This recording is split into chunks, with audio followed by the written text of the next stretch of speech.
लोकसभा के चुनाव में मेरे सामने जो दो उम्मीदवार चुनाव लड़ रहे हैं, दोनों बहुत पैसे बड़े आदमी हैं, दोनों बहुत बड़े सेठ हैं, लेकिन दोनों ने कभी आपके बीच में आकर के आपके सामने क्या दिक्कत है, क्या कठिनाई है, कभी आपके बीच में नहीं आए।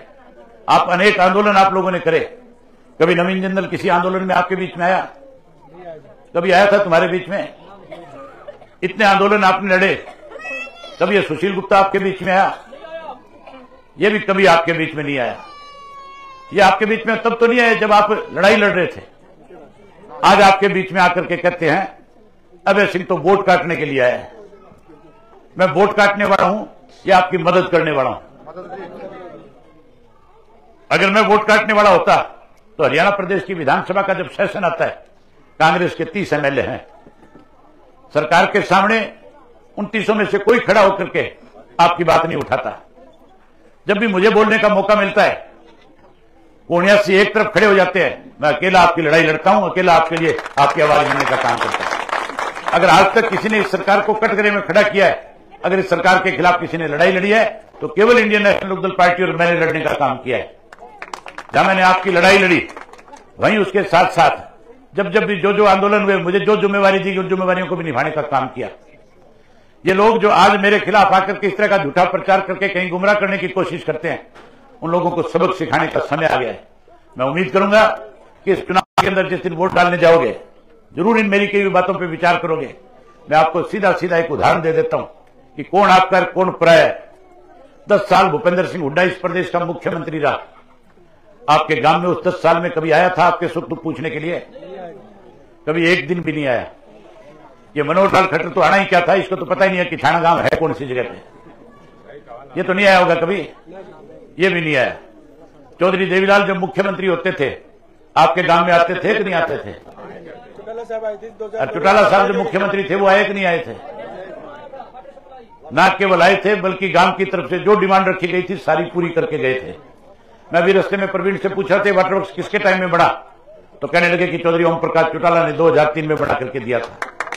अकेले इस गांव को नहीं, यहां लगते 6-7 ऐसे गांव थे जहां पीने के पानी की दिक्कत थी, सब गांवों में बढ़ाया। और जहां चौटाला साहब आए, वहां मैं भी आया कि नहीं आया आपके गांव में? मैं भी आया हूं आपके गांव में। अर्जुन भी आपके गांव में आकर के गया है। हम तो आपकी हर लड़ाई में आपके साथ खड़े रहे। और ये जो मेरे सामने चुनाव लड़ने वाले हैं, ये बेचारे दिल्ली के रहने वाले हैं। इनको तो कोई कह दे कि तुम्हें किठाना गांव के अंदर आना है, तो मेरी ख्याल अगर कोई इनको जाकर के रास्ता ना बताए तो ये आपके गांव तक पहुंच भी नहीं पाएंगे।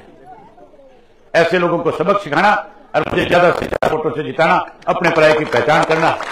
करोगे अपने पराये की पहचान, जिता दोगे ज्यादा से ज्यादा वोट से।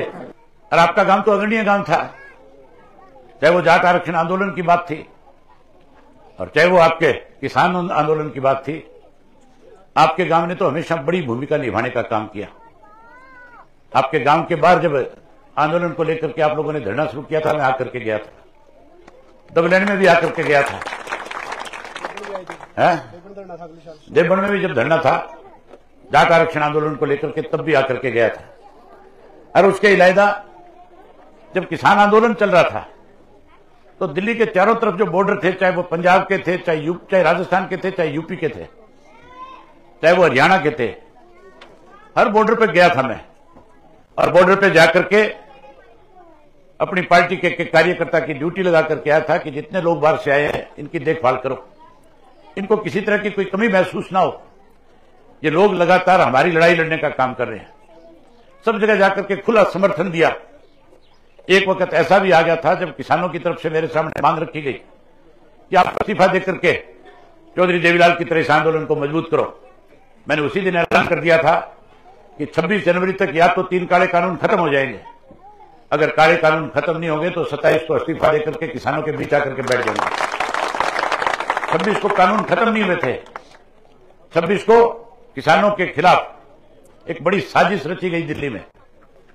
26 जनवरी को जब किसान दिल्ली जा रहा था, दिल्ली के लोगों में भय पैदा करने के लिए केंद्र की सरकार ने टेलीविजन के ऊपर लगातार खबरें चलाई, किसान ट्रैक्टर पे बैठ कर आएगा, दिल्ली को लूट के ले जाएगा। मैं भी उस ट्रैक्टर यात्रा में शामिल हुआ। जब हम दिल्ली में अंदर गए तो लोगों ने फूलमालाओं के साथ स्वागत किया। जगह जगह मिठाइयां और फ्रूट लेकर के खड़े थे, जगह जगह लंगर लगा करके किसानों का स्वागत हो रहा था।